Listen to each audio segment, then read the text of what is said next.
The events that took place yesterday in Toronto were a senseless attack and a horrific tragedy. On behalf of all Canadians, I offer my deepest, heartfelt condolences to the loved ones of all those who were killed, and we wish a full recovery to those injured and stand with the families and friends of the victims. I speak for every one of us in thanking the first responders at the scene. They handled this extremely difficult situation with professionalism and bravery. They faced danger without a moment of hesitation, and there is no doubt that their courage saved lives and prevented further injuries. The entire community of Toronto has shown strength and determination in the face of this tragedy. All Canadians stand united with Toronto today. Finally, I will note the excellent collaboration between all orders of government and law enforcement in the handling of this situation. We are continuing to monitor it closely and work with our law enforcement partners around the country to ensure the safety and security of all Canadians. Les événements survenus hier à Toronto sont une attaque insensée et une tragédie horrible. Au nom de tous les Canadiens, j'offre mes plus sincères condoléances aux proches de ceux qui ont été tués et nous souhaitons un prompt rétablissement aux personnes blessées. Nous sommes de tout cœur avec les familles et les amis de toutes les victimes. Je tiens à remercier les premiers répondants qui ont su gérer cette situation extrêmement difficile avec courage et professionnalisme.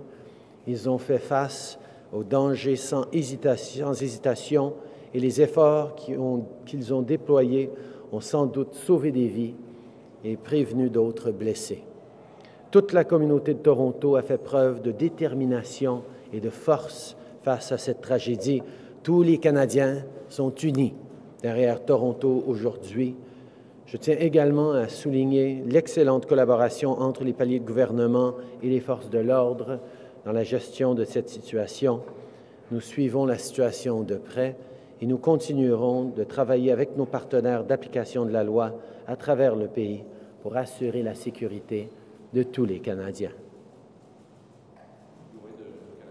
Monsieur Trudeau, il y a beaucoup de Canadiens aujourd'hui, des familles, des proches aussi, qui se posent une question, et c'est pourquoi.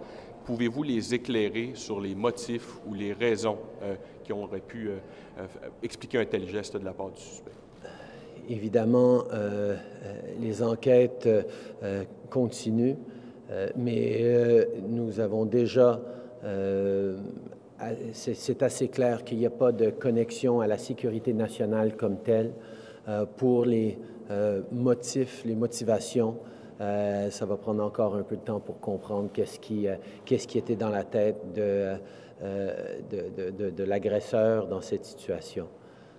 Mais les Canadiens se posent beaucoup de questions et nous sommes tous ensemble à se poser des questions sur cette attaque insensée. Obviously, all Canadians continue and will continue to have questions about why this happened, what could possibly be the motives behind it. As was indicated last night by our Public Security Minister, at this time, we have no reason to suspect that there is any national security element to this attack, but obviously the investigations continue. Comment pouvez-vous rassurer les Canadiens alors que ce genre de geste-là est presque impossible à prévenir au fond? Je pense que ce qu'on voit aujourd'hui, c'est un pays en entier qui prend un moment pour réfléchir à comment nous pouvons être là les uns pour les autres. On pense à Toronto et aux familles des victimes. On est en train de vouloir être là pour nos voisins, pour nos communautés. On est rassuré par le calibre extraordinaire de ceux qui nous desservent à tous les jours en tant que premiers répondants. Et nous allons continuer de faire tout ce qu'on peut en tant que palier de gouvernement en termes de services d'information et de protection pour assurer la protection des Canadiens à tous les jours. Obviously, Canadians across the country are shocked and saddened by this senseless tragedy and attack, we can be comforted in seeing the extraordinary response of our first responders, folks who stepped up with courage and ability and ensured that in the face of such terrible tragedy and attacks, we are pulling together and trying to find answers while keeping people safe. We have extraordinary folks across the country in our police services and our intelligence agencies who work hard every day to keep Canadians safe, and they will continue to do just that. Prime Minister Julie Van Dusen, CBC, is there any way to protect Canadians who are going about their daily lives when assailants are choosing soft targets more and more? Obviously, we need to continue to reflect on the changing situations in which we're in, but and do everything we can to keep Canadians safe. But we cannot, as Canadians, choose to live in fear every single day as we go about our daily business. We need to focus on doing what we can and we must to keep Canadians safe while we stay true to the freedoms and values that we all as Canadians hold dear. Évidemment, nous allons réfléchir sur et regarder suite à cet événement, qu'est-ce qu'on peut faire de plus, qu'est-ce qu'on peut continuer à faire pour assurer la protection des Canadiens et de nos communautés. En même temps, nous ne devons pas commencer à vivre dans la peur et dans l'incertitude à tous les jours quand on se promène dans nos villes et quand on vit nos vies. Nous devons rester un pays ouvert, libre et à l'aise dans nos valeurs et nous allons continuer de l'être. Does this change your planning for, in terms of security for the G7 in Charlevoix in any way, considering it does not seem to be linked to terrorism? Obviously, you have to keep world leaders safe. Does this have any bearing on your planning? The security for the G7 will be comprehensive. We will, of course, always reflect on what we can do better, what we need to do, but as we know, this hasn't changed the overall threat level in Canada, and we will continue to make sure that both participants, residents, and all citizens are safe during the G7 and during any event of that kind.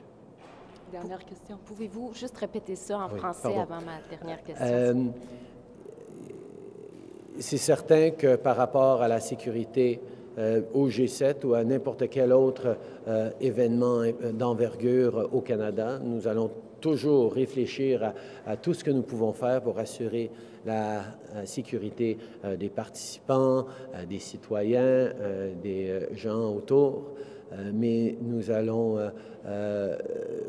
reconnaissons que cet événement-ci n'a pas changé le niveau de menace au Canada, mais nous allons toujours être ouverts à réfléchir à ce que nous pouvons faire mieux et apprendre de tragédies terribles comme celle-ci. Michel Lamarche, TVA Nouvelles. Monsieur Trudeau, plusieurs ce matin auraient pensé que vous seriez vous-même à Toronto, considérant l'ampleur de la tragédie. Qu'est-ce qui fait que vous faites cette déclaration aujourd'hui à partir d'Ottawa? Je pense que tous les Canadiens sont à Toronto aujourd'hui dans leur pensée, dans leurs prières, dans leur cœur. J'ai parlé hier soir au maire et à la première ministre. Nos experts en sécurité, nos services de renseignement sont en train de travailler, de collaborer très étroitement avec tout le monde sur le terrain.